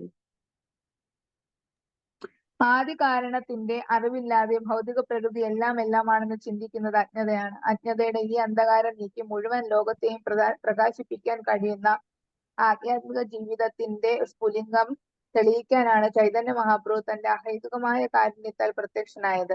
കൃഷ്ണന്റെ ശക്തിയാൽ മായ എങ്ങനെയാണ് പ്രവർത്തിക്കുന്നതെന്ന് വിശദീകരിക്കാൻ ചൈതന്യ മഹാപ്രഭുവിന്റെ വിശദീകരിക്കാൻ ശ്രീ ചൈതന്യ ചരിതാമൃതത്തിന്റെ രചയിതാവ് അഗ്നിയിലെ ഇരുമ്പ് ദണ്ഡിന്റെ സാദൃശ്യം നൽകുന്നു. ചുട്ടുപഴുത്ത ഇരുമ്പ് ദണ്ഡ് അഗ്നി അല്ലെങ്കിലും അത് അഗ്നിയെ പോലെ പ്രവർത്തിക്കുന്നു. അതുപോലെ പ്രകൃതിയുടെ എല്ലാ പ്രവർത്തനങ്ങളും പ്രതിപ്രവർത്തനങ്ങളും വാസ്തവത്തിൽ ഭൗതിക പ്രകൃതി ചെയ്യുന്നതല്ല, മറിച്ച് അവ ഭൗതിക പ്രകൃതിയിലൂടെ ആവിഷ്കൃതമാകുന്ന ഭഗവത് ശക്തിയുടെ പ്രവർത്തനങ്ങളും പ്രതിപ്രവർത്തനങ്ങളുമാണ്. വൈദ്യുതിയുടെ ശക്തി ചെമ്പിന്റെ മാധ്യമത്തിലൂടെ പ്രസരിക്കുന്നു. പക്ഷെ ചെമ്പ് വൈദ്യുതിയാണെന്ന് ഇതിനർത്ഥമില്ല. വൈദ്യുതി ഉത്പാദിപ്പിക്കപ്പെടുന്നത് വൈദ്യുതി നിലയത്തിലാണ്. ഇതിലെ വിദഗ്ധനായ ഒരു ജീവസത്തയുടെ നിയന്ത്രണത്തിലാണ്. അതുപോലെ പ്രകൃതി നിയമങ്ങളുടെ ചെപ്പടി വിദ്യകൾക്ക് മുന്നിൽ വൈദ്യുതി നിലയത്തിലെ മെക്കാനിക്കൽ എഞ്ചിനീയറെ പോലുള്ള വലിയൊരു വ്യക്തിത്വവും ഉണ്ട്. അവിടത്തെ ഈ ബുദ്ധിയാലാണ് വിശ്വപ്രപഞ്ചം വ്യവസ്ഥാപിത രീതികളിൽ ചലിക്കുന്നത്. മതി, ഒരു പാരഗ്രാഫ് കൂടെ ഉള്ളൂ, അതുകൂടെ വായിക്കണോ? വായിച്ചോളൂ. ഭൗതിക പ്രവർത്തനങ്ങളുടെ പ്രത്യക്ഷ കാരണമായ ത്രിഗുണങ്ങളും ആദ്യാദ്യം പ്രവർത്തനക്ഷമമാക്കപ്പെടുന്നത് നാരായണനാലാണ്. അതെങ്ങനെയെന്ന് ലളിതമായ ഒരു ഉദാഹരണം മൂലം വിശദമാക്കാം. ഒരു കുശവൻ കുടം നിർമ്മിക്കുമ്പോൾ കുശവന്റെ ചക്രവും ഉപകരണങ്ങളും മണ്ണുമാണ് കുടത്തിന്റെ പ്രത്യക്ഷ കാരണങ്ങൾ. പക്ഷെ കുശവനാണ് മുഖ്യ കാരണം. അതുപോലെ ഭൗതിക സൃഷ്ടിയുടെ മുഖ്യ കാരണം നാരായണനാണ്. ഭൗതിക ശക്തി അതിനുള്ള ദ്രവ്യം നൽകുന്നു എന്ന് മാത്രം. അതുകൊണ്ട് നാരായണൻ ഇല്ലെങ്കിൽ മറ്റ് കാരണങ്ങളെല്ലാം ഉപയോഗശൂന്യമാണ്. കുശവൻ ഇല്ലെങ്കിൽ കുശവന്റെ ചക്രം ഉപകരണങ്ങളുമെല്ലാം ഉപയോഗശൂന്യമാകുന്നത് പോലെ പരമപുരുഷനെ അവഗണിക്കുന്ന ഭൗതികവാദികളായ ശാസ്ത്രജ്ഞന്മാർ കുശവന്റെ ചക്രവും അതിന്റെ ചലനവും കുശവന്റെ ഉപകരണങ്ങളും കുശം നിർമ്മിക്കുന്നതിന് ആവശ്യമായ ഘടക പദാർത്ഥങ്ങളും മാത്രമേ പരിഗണിക്കുന്നുള്ളൂ. കുശവനെ കുറിച്ച് തികച്ചും അജ്ഞരാണ്.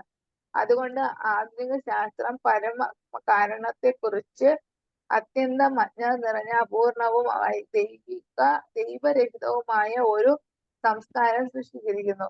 ശാസ്ത്രീയ പുരോഗതിക്ക് കൈവരിക്കാൻ മഹത്തായ ഒരു ലക്ഷ്യം ഉണ്ടായിരിക്കണം. ആ മഹത്തായ ലക്ഷ്യം നൽകുന്ന ജ്ഞാനികളും മഹാന്മാരുമായ മനുഷ്യർക്ക് അനേകം ജന്മങ്ങളിലെ ഗവേഷണങ്ങൾക്ക് ശേഷം സർവ്വകാരണങ്ങളെയും കാരണമായ ഭഗവാനെ അറിയാൻ കഴിയുമെന്ന് ഭഗവത്ഗീത പറയുന്നു. അவ்விதം ഒരുവൻ അവിടുന്ന് പൂർണ്ണമായും അറിഞ്ഞാൽ അവിടുന്ന് ഒരു ആത്മസമർപ്പണം ചെയ്യുകയും അനന്തരം ഒരു മഹാത്മാവായി തീരുകയും ചെയ്യും. ഹരേ ശാന്തി. താങ്ക് യു മാതാജി. പ്രഭുപാദന്റെ എക്സ്പ്ലനേഷൻ നല്ല ഒരു എക്സ്പ്ലനേഷൻ കൊടുത്തിട്ടുണ്ട്. ഭഗവാന്റെ ശക്തികളെല്ലാം ചെയ്യുന്നെന്ന് വെച്ചാലും ശക്തിമാൻ ഇല്ലാതെ ശക്തി വന്നിട്ട് യൂസ്ലെസ് ആണ്. പ്രഭുപാദ് നല്ല എക്സാമ്പിൾസ് കൊടുത്തിട്ടുണ്ട്. Electricity and power house. Electricity വരുന്നുണ്ട്, എവിടെ നിന്നാ വരുന്നത്? ഇലക്ട്രിസിറ്റിക്ക് പവർ കിട്ടുന്നത് പവർ ഹൗസിൽ നിന്നാണ്. അതുപോലെ പ്രഭുപാദ് അതുപോലെ പിന്നെ താഴെ വന്നിട്ട് നല്ല ഒരു പോട്ടറുടെ എക്സാമ്പിളും കൊടുത്തിട്ടുണ്ട്. ഈ പോട്ടർ കുശവൻ വന്നിട്ട് ഉണ്ടാക്കുന്നെന്ന് വെച്ചാലും ഈ സാധനങ്ങൾ മണ്ണ്, wheel, clay, Potter's wheel, tools ഇതെല്ലാം ഉണ്ട്. ഇതെല്ലാം ഉണ്ടെങ്കിലും പോട്ടർ ഇല്ലാതെ ആ പോട്ടൊന്നും ഉണ്ടാക്കാൻ പറ്റില്ല. അതുപോലെ ഭഗവാന്റെ ശക്തികളെല്ലാം വന്ന് ഇതെല്ലാം നടത്തുന്നു എന്തായാലും പിന്നാലെ ശക്തിമാൻ ഉണ്ട്. ഭഗവാന്റെ അടുത്ത് നിന്നാണ് അവർക്ക് എല്ലാ ശക്തിയും കിട്ടുന്നത്. അത് വന്ന് നമ്മൾ മെയിൻലി മനസ്സിലാക്കണം. യെസ്, സംകർഷണൻ ഈ സംകർഷണൻ വന്നിട്ട് എന്താ സംകർഷന്റെ അടുത്ത് നിന്നിട്ട് അടുത്ത ഈ പുരുഷാവതാരങ്ങളെല്ലാം വരുന്നു. പുരുഷാവതാരങ്ങളിൽ ഫസ്റ്റ് കാരണോദകശായി വിഷ്ണു. കാരണോദകശായി വിഷ്ണു അവർ വന്നിട്ട് ഭഗവാന്റെ അംശമാണ്. ഇത് വളരെ ഇമ്പോർട്ടന്റ് ആയിട്ട് നമുക്ക് മനസ്സിലാക്കാനുള്ളത്. ഹീസ് ഈ അംശ. നിത്യാനന്ദ ബലരാമന്റെ എക്സ്പാൻഷൻ ഭഗവാന്റെ അംശമാണ്. അംശമുണ്ട്, അംശത്തിന്റെ അംശ ആൻഡ് അംശാസ് അംശ. ഇനി അതായത് ഭഗവാന്റെ അടുത്ത് നിന്ന് വരുന്ന ഒരു അംശമാണ് നമ്മുടെ കാരണോദകശായി വിഷ്ണു. കാരണോദകശായി വിഷ്ണുവിന്റെ അടുത്ത് നിന്ന് വരുന്ന അംശമാണ് പിന്നെ അടുത്ത വിഷ്ണു, അതായത് ഗർഭോദകശായി വിഷ്ണു. അപ്പൊ അംശത്തിന്റെ അംശം അങ്ങനെ അത് നമുക്ക് പിന്നാലെ വരുമ്പോൾ അത് നമുക്ക് കാണാൻ പറ്റും. അപ്പൊ ആക്ച്വലി മൂല എനർജി എല്ലാം കിട്ടുന്നത് ഭഗവാന്റെ അടുത്ത് നിന്നാണ്. ഇത് അങ്ങനെ ട്രേസ് ഔട്ട് ചെയ്താല് കാരണോദകശായി വിഷ്ണു, മേലെ സംകർഷണ, ദ്വിതീയ സംകർഷണ, പിന്നെ മെയിൻ ആദി സംകർഷണ, പിന്നെ അവിടെ നിന്ന് വരുന്ന നേരെ ബലരാമന്റെ അടുത്ത് നിന്ന് വരുന്നു. അപ്പൊ ബലറാം വന്നിട്ട് ഭഗവാൻ വന്നിട്ട് ബലരാമ ഇൻ 5 ഫീച്ചേഴ്സില് കാരണോദകശായി വിഷ്ണു വന്നു. സോ ഇതാണ് നമ്മൾ മെയിൻ ആയിട്ട് മനസ്സിലാക്കുന്നത്. ഭഗവാന്റെ അംശമാണ് കാരണോദകശായി വിഷ്ണു. ഈസ് അംശ. പിന്നെ അംശം ഭഗവാന്റെ ഗൈഡൻസില് സൃഷ്ടി നടത്തുന്നുണ്ട്. Just by a glance, just ഒരു ദൃഷ്ടി കൊണ്ട് ഈ എല്ലാ സൃഷ്ടിയും നടത്തുന്നുണ്ട്. കാരണോദകശായി വിഷ്ണു അടുത്തത് ഗർഭോദകശായി വിഷ്ണു ക്രിയേറ്റ് ചെയ്യാൻ പോകുന്നത്. ഇപ്പൊ നമ്മൾ മെയിൻലി കാരണോദകശായി വിഷ്ണുവിന്റെ സർവീസ് മാത്രമേ നമ്മളിപ്പോ ഇവിടെ നോക്കാൻ പോകുന്നുണ്ട്. കാരണോദകശായി വിഷ്ണു വന്നിട്ട് ഭഗവാന്റെ അംശമാണ്, നിത്യാനന്ദ ഭഗവാന്റെ അംശമാണെന്നുള്ള മെയിൻ ടോപ്പിക്കാണ് ഇപ്പൊ നമ്മൾ ഫുള്ള് ഇവിടെ നോക്കാൻ പോകുന്നത്. അടുത്തത് 52 വൈകുണ്ഠ ബേഡിയ ഏക ആചേ ജലനിധി അനന്ത അപാരേ താര നാഹിക അവധി. സോ വൈകുണ്ഠ ലോകം ചുറ്റി യെസ് മാതാജി വായിക്കും മാതാജി. വെള്ളം വൈകുണ്ഠത്തിന് ചുറ്റും അനന്തവും അളക്കാനാവാത്തതും അപരവുമായ ഒരു ജലസമുദ്രമാണ്. വൈകുണ്ഠ ലോകത്തിന് ചുറ്റിലും അങ്ങനെയല്ല മാതാജി പറയുന്നത്, സറൗണ്ടിങ് വൈകുണ്ഠ. അതെ, ചുറ്റുമുള്ള യെസ്, വൈകുണ്ഠത്തെ ചുറ്റിട്ട് ഫുൾ എൻലെസ് വെള്ളമുണ്ട്. ഇത് നമ്മുടെ കാരണോദകശായി വിഷ്ണുവിന്റെ എക്സ്പാൻഷൻസിനെ കുറിച്ച് പറയുന്നതാണ്. വൈകുണ്ഠേര പൃഥ്വി ആദി സകല ചിന്മയ മായൈക ഭൂതേര തതി ജന്മ നാഹി ഹയ. ഇപ്പോ വൈകുണ്ഠ ലോകം വരെ അവിടെയും ഈ പഞ്ചഭൂതങ്ങളെല്ലാം ഉണ്ട്. അതെല്ലാം കംപ്ലീറ്റ്ലി സ്പിരിച്വൽ ആണ്. വൈകുണ്ഠ ലോകം കഴിഞ്ഞിട്ട് വരുന്ന ഈ ഭൗതിക മെറ്റീരിയൽ എലിമെന്റ്സ് എല്ലാം വന്നിട്ട് ഭൗതിക ലോകത്തിൽ ഇല്ലാന്ന്. അപ്പൊ വൈകുണ്ഠത്തിലും ഈ പഞ്ചഭൂതം ഉണ്ട്. വൈകുണ്ഠം കഴിഞ്ഞിട്ടും നമുക്ക് താഴെ വരുമ്പോഴും ഈ പഞ്ചഭൂതങ്ങളെല്ലാം ഉണ്ട്. വൈകുണ്ഠത്തിലുള്ള പഞ്ചഭൂതങ്ങൾ വന്നിട്ട് completely spiritual, completely Chinmayam. Mataji ഒന്ന് വായിച്ചേട്ടെ മാതാജി. വൈകുണ്ഠത്തിലെ ഭൂമി, ജലം, അഗ്നി, വായു, ആകാശം എന്നിവയെല്ലാം ആധ്യാത്മികമാണ്. ഭൗതിക തന്മാത്രകളെ അവിടെ കാണാൻ കഴിയില്ല. അവിടെ ഇല്ല. ചിന്മയ ജലസേ പരമ കാരണ യാര ഏക കന ഗംഗാ പതീത പാവന. അപ്പൊ ഇവിടെ നിന്നാണ്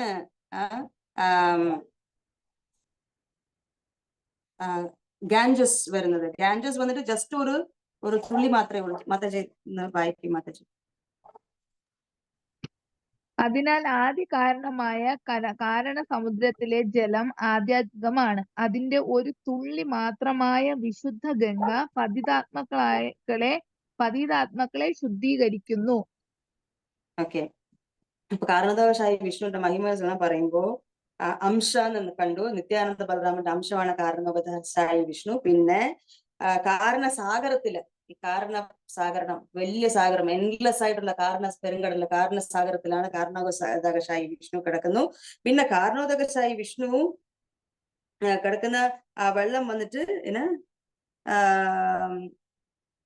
കാരണസാഗർ, യെസ് കാരണസാഗരം. പിന്നെ ഇവിടെ ഇത് വന്നിട്ട് സ്പിരിച്വൽ വാട്ടർ എന്ന് പറയുന്നുണ്ട്. ഇവിടെ ഈ കാരണ ഓഷൻ കാരണസാഗര ഈസ് സ്പിരിച്വൽ വാട്ടർ. ഇവിടുന്നാണ് ഒരു ഡ്രോപ്പ് വാമന അവതാരം എടുക്കുമ്പോൾ 2 സ്റ്റെപ്പ് വെച്ച് പിന്നെ മൂന്നാമത്തെ സ്റ്റെപ്പിന് സ്ഥലമില്ല എന്ന് പറഞ്ഞ് മഹാവിഷ്ണു പിന്നെ വാമനാവതാരം എടുത്ത് മൂന്നാമത്തെ അവതാരം എടുക്കുമ്പോൾ ഭഗവാന്റെ ആ ടിപ്പ് ഓഫ് ദ ടോ വന്നിട്ട് പിയേഴ്സ് ചെയ്തത് വന്നിട്ട് ഈ കാരണസാഗരത്തില് പിയേഴ്സ് ചെയ്ത് ആ കാരണസാഗരത്തിരുന്ന് വന്ന ഒരു തുള്ളി വെള്ളമാണ്, ഒരു തുള്ളിയാണ് ഇവിടെ ഇത്രയും വലിയ ഗംഗാ മഹാസാഗരമായിട്ട് ഇവിടെ ഗംഗ ഇവിടെ നമ്മൾ കാണുന്ന ഗംഗ. അപ്പൊ അത് വരുന്നത് കാരണസാഗരത്തിൽ നിന്നാണ്. കാരണസാഗർ ഇവിടെ കാരണോദക സായി വിഷ്ണുവിന്റെ ചുറ്റിലുള്ള ആ സാഗറിൽ നിന്നാണ് നമുക്ക് ഗാൻജസ് കിട്ടുന്നു എന്ന് ഇവിടെ പറയുന്നുണ്ട്. നമുക്ക് ഗംഗ വരുന്നത് ഇവിടുന്നാണ്. ഓക്കെ, 55. സൈതാകാരണാർണവേ സേ സംകർഷണ ആപനാര ഏക അംശേ കാരണേര ശയന. So in that ocean lies a plenary portion of lords. ഭഗവാൻ സംകർഷണന്റെ ഒരു അംശമാണ്. ഏക അംശ കാരേണ ശയന. അപ്പൊ ഈ ഭഗവാൻ സംകർഷന്റെ അടുത്ത് നിന്ന് വരുന്ന ഈ അംശം വന്നിട്ട് കാരണസാഗരത്തിൽ ഇവിടെ കിടക്കുന്നുണ്ട്. ഇവിടെ നമുക്ക് കാണാം. മഹത് സൃഷ്ട പുരുഷ തിൻഹോ ജഗത് കാരണ ആദ്യ അവതാര കരേ മായായ ഈക്ഷണ. അപ്പൊ ഇവരാണ് ആദ്യത്തെ പുരുഷ എക്സ്പാൻഷൻ. പുരുഷാവതാരങ്ങൾ തുടങ്ങുന്ന ആദ്യത്തെ പുരുഷ എക്സ്പാൻഷൻ വന്നിട്ട് ഇവരാണ്. എന്നിട്ട് വായിക്കാം മാതാജി. സമഗ്ര ഭൗതിക ശക്തിയുടെ സൃഷ്ടാവും വിശ്വഹേതുവുമായ ആദ്യ അവതാരവുമായ ആ പ്രഥമ പുരുഷാവതാരം മായയ്ക്കുമേൽ കടാക്ഷിക്കുന്നു. അപ്പൊ ഭഗവാനാണ് ഈ ടോട്ടൽ ഭൗതിക സൃഷ്ടിയെല്ലാം വരുന്നത് കാരണോദക സായി വിഷ്ണു, സാഗരത്തിൽ കിടക്കുന്ന കാരണോദക സായി വിഷ്ണുവിന്റെ അടുത്ത് നിന്നാണ് എന്ന് മനസ്സിലാക്കാം നമുക്ക്. യെസ്. മായാശക്തിരഹേ കാരണാധീര ബാഹിരേ കാരണ സമുദ്രമായ പരശിതേ നാരേ. മായാശക്തി കാരണ സമുദ്രത്തിന് പുറത്ത് സ്ഥിതി ചെയ്യുന്നു. മായയ്ക്ക് അതിന്റെ ജലത്തെ സ്പർശിക്കാനാവില്ല. ശരി, അപ്പം 58 വായിക്കാം. സൈത മായാരദ്വിവിധ അവസ്ഥിതി ജഗതേര ഉപാദാന പ്രധാന പ്രകൃതി. ഇവിടെ ഇത് വലിയൊരു എക്സ്പ്ലനേഷൻ ആണ് ഇവിടെ വരുന്നത്. ഇത് ഫുള്ളി എന്താ പറയാ, ഹൈലി ഫിലോസഫിക്കലാണ്. ഈ തത്വസ് വന്നിട്ട് എന്തുകൊണ്ടാ ഇങ്ങനെ, എന്തുകൊണ്ട് 4 ചതുർവിയുഗം എന്ന്, ഇറ്റ് ഇസ് കൃഷ്ണാസ് ഡിസയർ. എന്തുകൊണ്ട് ഇങ്ങനെ, ഇറ്റ് ഇസ് കൃഷ്ണ. അതിൽ വന്നിട്ട് നമുക്ക് ഇത് ഭഗവാന്റെ ഇച്ഛപ്രകാരം ഭഗവാന്റെ ആഗ്രഹങ്ങളെല്ലാം സാധിക്കാൻ വേണ്ടിയിട്ട് ഭഗവാന്റെ ഒരു ഇത്, അതുകൊണ്ട് തത്വസ് വന്നിട്ട് അങ്ങനെ നമുക്ക് അക്സെപ്റ്റ് ചെയ്യണം. അതാണ്. സോ ഇതുവരെ നമ്മള് കണ്ടത് ആദ്യം ചൈതന്യ തത്വത്തിനെ കുറിച്ച് പറഞ്ഞു. ആ ചൈതന്യ ഭഗവാൻ സുപ്രീം പേഴ്സണാലിറ്റി ഓഫ് ഗോഡ് ആണ്. ഭഗവാന്റെ സെയിം കൃഷ്ണൻ ഓൺലി മഹാപ്രഭുവായിട്ട് വന്നു എന്നുള്ളത് ആദ്യം സ്ഥാപിച്ചു കൃഷ്ണദാസ് കവിരാജ് ഗോസ്വാമി. അത് കഴിഞ്ഞിട്ട് ഇപ്പൊ രണ്ടാമത് ബലരാമൻ വന്നിട്ട് ഭഗവാന് 5 ഫീച്ചേഴ്സിൽ വന്നിട്ട് സെർവ് ചെയ്യുന്നിട്ട് ആ 5 ഫീച്ചേഴ്സ് വന്നിട്ട് സംകർഷണ, കാരണോദകശായി, ഗർഭോദകശായി, ക്ഷീരോദകശായി വിഷ്ണു, പിന്നെ ശേഷ. ഈ 5 ഫീച്ചറിലാണ് നിത്യാനന്ദ ബലരാമൻ വന്നിട്ട് ഭഗവാനെ വന്ന് സേവിക്കുന്നത്. ഇതില് ഇപ്പൊ ആ സംഘർഷനെ കുറിച്ച് ആദ്യം നമ്മള് ഡിസ്കസ് ചെയ്തു. സംഘർഷൻ വന്നിട്ട് എല്ലാ 7 ലോകവും വന്നിട്ട് ഭഗവാന്റെ അടുത്ത് നിന്ന് കിട്ടുന്ന ശക്തി കൊണ്ട് എല്ലാ പ്ലാനറ്ററി സിസ്റ്റമും ഹോൾഡ് ചെയ്യുന്നുണ്ട്. അപ്പൊ സംഘർഷം ചോദിക്കും എത്ര കാലം സെർവ് ചെയ്യണമെന്ന്. അപ്പൊ ഭഗവാൻ പറയും എന്റെ ലീലകൾ പറഞ്ഞുകൊണ്ട് പോയിക്കോ, അത് തീരുന്നവരെ നീ ഹോൾഡ് ചെയ്യുന്നു. പക്ഷെ സംഘർഷൻ വന്നിട്ട് ഭഗവാന്റെ ലീലകൾ പറഞ്ഞു തീർന്നിട്ടില്ല. അത് ഇപ്പോഴും ഭഗവാന്റെ ഇത് പ്രകാരം സംഘർഷൻ വന്നിട്ട് എല്ലാ ലോകവും, പിന്നെ ഭഗവാൻ വന്നിട്ട് താഴെ വീണ്ടും സപ്പോർട്ട് ചെയ്യുന്നുണ്ട്. അതുകൊണ്ട് ചുമ്മാ അല്ല സംഘർഷൻ വന്നിട്ട് ഹോൾഡ് ചെയ്യുന്നത്. അത് കഴിഞ്ഞിട്ട് അടുത്തത് നമ്മൾ ക്ഷീരോദകശായി വിഷ്ണുവിനെ കുറിച്ച് നമ്മള് കണ്ടു. ക്ഷീരോദകശായി ഇതുവരെ എല്ലാം സ്പിരിച്വൽ ആധ്യാത്മിക ലോകമാണ്. ഈ പിന്നെ കാരണോദകശായി വിഷ്ണു വന്നിട്ട് നിത്യാനന്ദ ബലരാമന്റെ എക്സ്പാൻഷൻ അത് കാരണോദകശായി വിഷ്ണു വന്നിട്ട് അംശം, പിന്നെ കാരണസാഗരത്തിൽ കിടക്കുന്നുണ്ട്. പിന്നെ ഇവിടെ നിന്നാണ് കാരണസാഗരത്തിൽ നിന്ന് ഒരു ചെറിയ ഒരു ഹോളിൽ നിന്ന് 1 ഡ്രോപ്പ് ഓഫ് വാട്ടർ വെളിയിൽ വന്നത്. അതാണ് നമ്മുടെ പുണ്യതീർത്ഥമായ ഗംഗ. ഇത്രയാണ് മെയിൻ ആയിട്ട് കാരണദോഷായി വിഷ്ണു വന്നിട്ട് ഭഗവാന്റെ അംശമാണെന്നുള്ളതിൽ നമുക്ക് മനസ്സിലാക്കാനുള്ളത്. ഇനി വരുന്നതെല്ലാം കാരണദോഷായി വിഷ്ണുവിന്റെ ഗ്ലോറീസ് എല്ലാം ഇനി വരും. ഭഗവാന്റെ മഹിമകൾ, കാരണോദകശായി വിഷ്ണുവിന്റെ മഹിമകളെല്ലാം ഇനി എക്സ്പ്ലനേഷൻ തുടങ്ങും. അത് ഇനി കുറച്ചുകൂടെ ഉണ്ട്. സോ നമുക്ക് ഇന്നത്തേക്ക് ഇതോടെ കൂടെ നമുക്ക് സ്റ്റോപ്പ് ചെയ്യാം. So thank you so much. എല്ലാവരും വന്ന് ജോയിൻ ചെയ്തതിൽ വന്നിട്ട് വളരെ ഹരേ കൃഷ്ണ. 58 അല്ലേ മാജി ഇന്ന് നിർത്തുന്നേ? ഇപ്പൊ ഒരു സെക്കൻഡ് മാതാജി, 58 നമുക്ക് വായിക്കാം മാതാജി, ബിക്കോസ് നമ്മൾ എക്സ്പ്ലനേഷനിലോട്ട് പോയിട്ടില്ല. 57 വരെ ഉണ്ട്. അത് ഇനിയും കുറെ സമയം എടുക്കും. സോ ലെറ്റ് സ്റ്റോപ്പ് വിത്ത് 57 വരെ. ഓക്കെ മാജി. താങ്ക് യു മാജി. Hare Krishna. Thank you so much മാജി. Hare Krishna.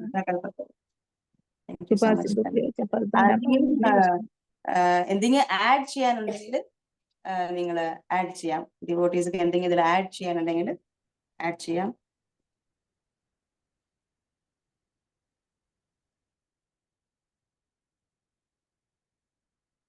Hare Krishna. Okay. So thank you so much.